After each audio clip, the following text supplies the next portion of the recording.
ತುಂಗಭದ್ರಾ ನದಿ ಇದು ಹಾವೇರಿ ಜಿಲ್ಲೆಗೂ ಹೋಗುತ್ತೆ. ಹಾವೇರಿ ಜಿಲ್ಲೆನೇ ಇದು. ಚೌಡಯ್ಯ ದಾಸಪುರ ಅಂತ ಹಾವೇರಿ ಜಿಲ್ಲೆಯಲ್ಲಿ ಚೌಡಯ್ಯ ದಾನಪುರ ಅಂತ. ಇಲ್ಲೂ ತುಂಗಭದ್ರಾ ನದಿ ಹರಿಯುತ್ತೆ. ಇಲ್ಲಿಂದ ಹಾವೇರಿ ಜಿಲ್ಲೆಗೆ, ಹಾವೇರಿ ನಗರಕ್ಕೆ ಎಲ್ಲ ಹೋಗುತ್ತಿದ್ದು. ಆ ಗುಡಿ ಏನ್ರಿ ನೋಡಿ. ನಾವು ಜೂನ್ 5ನೇ ತಾರೀಕು, ಇದು 25ನೇ ವರ್ಷ, ಅಂದರೆ 2025ನೇ ವರ್ಷ. ಆದ್ರೂ ಜೂನ್ 5ರಲ್ಲೂ ಹೆಂಗೆ ಹರಿತಾ ಇದೆ ನೋಡಿ. ಬಿಸಿಲಂತೂ ಸಖತ್ ಬಿಸಿಲಿದೆ. ಆದರೂ ಈ ಸಲ ಮಳೆ ಚೆನ್ನಾಗಾಗಿದೆಯಲ್ಲ, ಚೆನ್ನಾಗಿ ಬರ್ತಾ ಇದೆ ನೋಡ್ರಿ. ನದಿ ಭಾಳ ಹರಿತಾ ಇದೆ.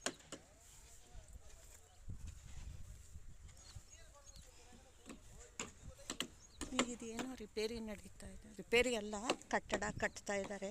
ಇಲ್ಲೊಂದು ದೇವಸ್ಥಾನ ಇದೆ, ದೇವಸ್ಥಾನಕ್ಕೆ ಹೋಗ್ತಾ ಇದ್ದೀನಿ.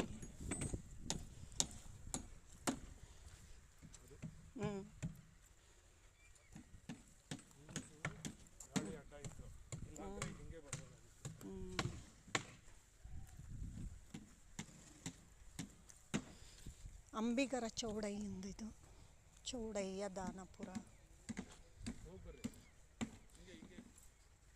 ಅಲ್ಲೆಲ್ಲ ಹೋಗೋಕ್ಕಾಗುತ್ತೆ.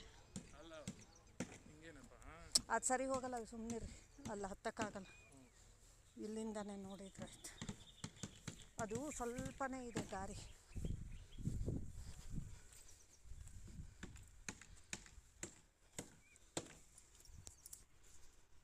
ಅಂಬಿಗರ ಚೌಡಯ್ಯನ